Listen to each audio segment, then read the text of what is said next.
Alhamdulillahi wasi'il maghfirah al-ghafiril ta'ibina minas saghairi wal kabirah ar-rahimil ladzi lam tazal at-tafuhu ala ibadihi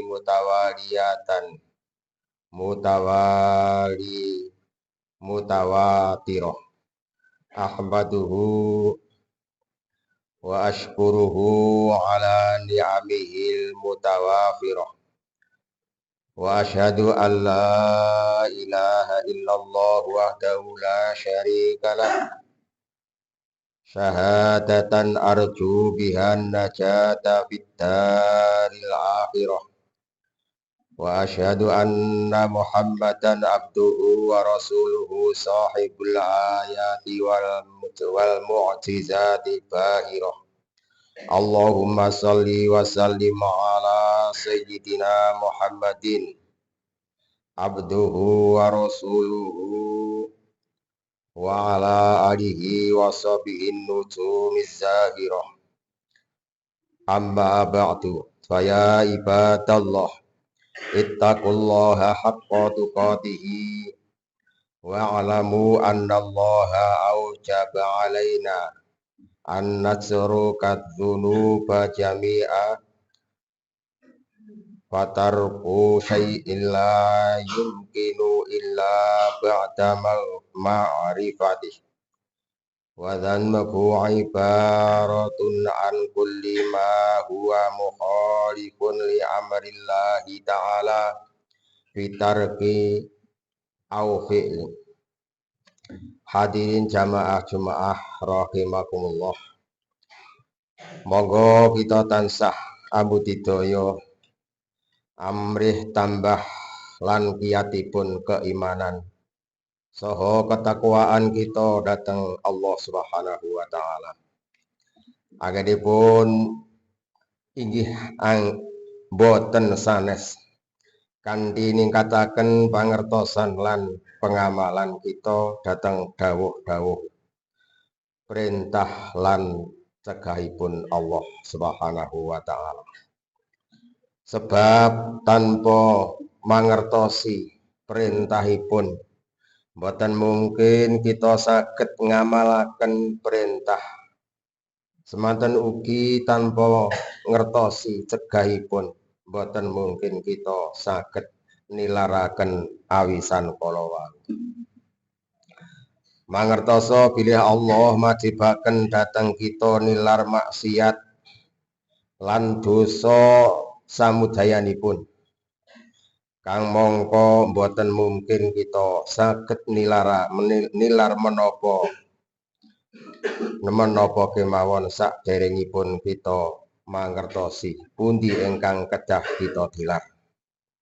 Pramila mangertosi dosa iku ugi golong wajib hukumipun. Dosa menika ibarat sedaya perkawis ingkang nulayani dhateng dawuhipun Allah Subhanahu wa taala. Sami ugi dawuh nindakaken utawi nilar pendamelan. Kados dawuh nindakaken salat utawi dawuh nilar ngrasani liyane.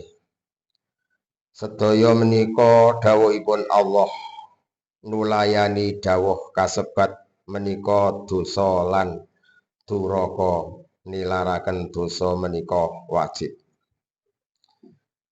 Dene dosa ingkang kedah kita singkiri menika wonten werni kalih setunggal. Dosa ageng lan dosa alit. Waqala ba'dus salaf kullu ma adallahu alaihi bin nari fahuwa minal kabair. Sebagian ulama salaf dawuh kabeh dosa kang diancam dening Gusti Allah kanthi neraka iku termasuk dosa gedhe. Waqad ruwiya anis sahabati wat tabi'in fi adadil kabairil aqwalun wa dhahaba Abu Thalibil Makiyyu ila annaha sab'a asyrata jama'aha minal akhbari wal asari. Dipun riwayataken saking para sahabat lan tabi'in wonten ing pinten-pinten dosa, wonten ing wilanganipun dosa ageng. Midherek dawuhipun Abu Thalib Al-Makiyyi inggih menika Muhammad bin Ali bin Atiyah Al-Harisi, salah setunggalipun ulama ingkang ngalim fikih, ahli zuhud lan ahli mauidhah. Bilih dosa ageng menika kayata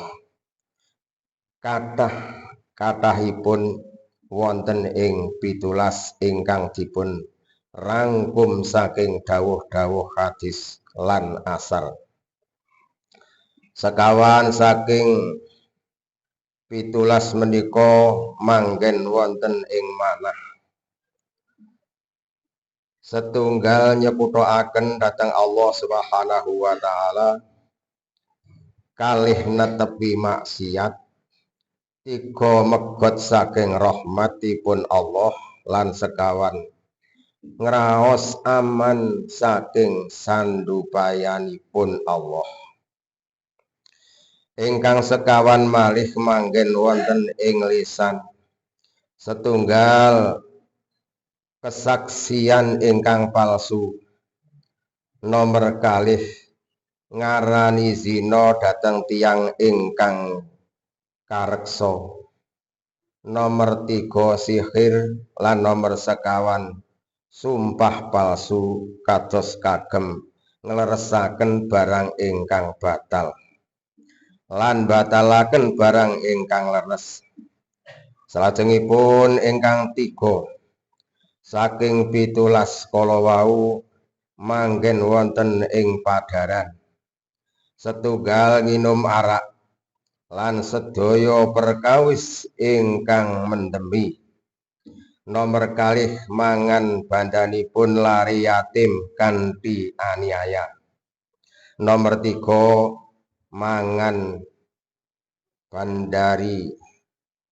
mangan bondo riba sarana ngertos ingkang kalih manggen wonten ing farji arupi zina lan liwat utawi homoseksual. Ingkang kalih malih manggen wonten ing tangan inggih menika mateni kanthi boten hak lan nyolong. Ingkang setunggal manggen wonten ing suku inggih menika melajar saking barisan perang. Lan ingkang terakhir setunggal manggen wonten ing sedaya badan rupinipun wantun dhateng tiyang sepah kalih. Menika werninipun dosa ageng midherek pangendikanipun Syekh Abu Thalib Al-Makiyyi ingkang kasebat wonten ing kitab Mau'idhatul Mu'minin min Ihya'i Ulumiddin. Dene dosa lintunipun kalebet dosa alit. Hadirin rahimakumullah, perlu kita mangertosi bilih dosa alit menika saged dados dosa ageng. Saking menika boten kenging tiyang Islam ngremehaken dosa alit, sebab sinaosa kawilang alit dosa ingkang kita lampahi, kita tetep dosa duraka dhateng Allah Subhanahu wa taala. Ingkang kedah kita taati setengah saking sebab ingkang dadosaken dosa alit dados ageng inggih menika terus-terusan nglampahi dosa alit kala wau.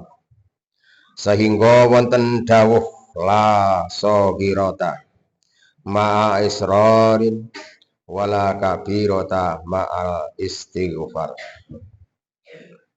Ora aran dosa cilik nalika dilakoni terus-terusan lan ora dadi dosa gedhe nalika tansah nyuwun ngapura.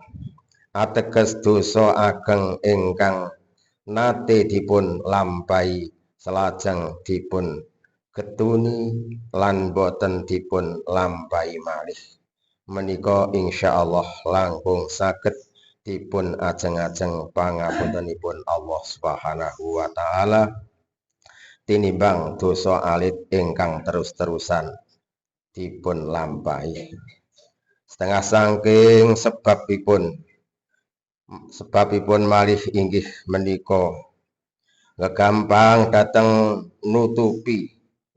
nutupinipun Allah datang dosa ingkang kita lampahi ugi anggenipun Allah nyerantekaken datang kita. Mboten ngrumaosi bilih anggenipun Allah nyerantekaken menika sakjatosipun bendoni supados tambah kathah dosanipun. Menapa malih menawi lajeng rumaos aman saking sandupayanipun Allah kanthi mekaten dosa alit badhe dados dosa ageng. Setengah saking sebabipun malih inggih menika nganggep alit dhateng dosa, padahal dosa menawi dipun anggep alit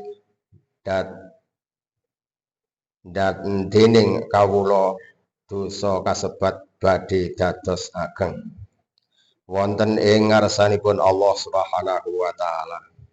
Pasa wangsulipun menawi dipun anggep ageng dening kawula dosa kasebat badhe dados alit wonten ing ngarsa dalem Allah Subhanahu wa taala. Setengah saking sebabipun malih inggih menawi tiyang ingkang nglampahi dosa menika tiyang alim ingkang dosa panutan sinaosa dosa menika alit menawi lajeng dipun tiru dening tiyang sanes mongko tumrap tiyang ngalim kasebat dosa alit kala wau dados ageng. Dawuh Rasulullah sallallahu alaihi wasallam, man sanna sunnatan sayi'atan fa alaihi wizruha wa wizru man amila bihala yang kusu min auzarihim syai'an. Rawahu Muslim. Sapa wonge gawe tumindak kang ala mongko dheweke ketatrapan dosa saking tumindake dheweke lan dosane wong kang niru tumindake kanthi ora suda babar pisan. Mekaten dawuhipun Kanjeng Rasul sallallahu alaihi wasallam. Mugi-mugi kanthi katerangan wonten ing khutbah menika kita saged tambah imanipun lan taatipun dhateng Allah Subhanahu wa taala utaminipun anggen kita nyingkiri awisan-awisanipun. Amin amin ya rabbal alamin. Barakallahu li wa lakum fil Qur'anil azim wa nafa'ani wa iyyakum bima fihi minal ayati wa dzikril hakim wa taqabbal minni mimma minkum tilawatahu innahu was-sami'ul alim wastaghfirullah innahu wal ghafurur rahim.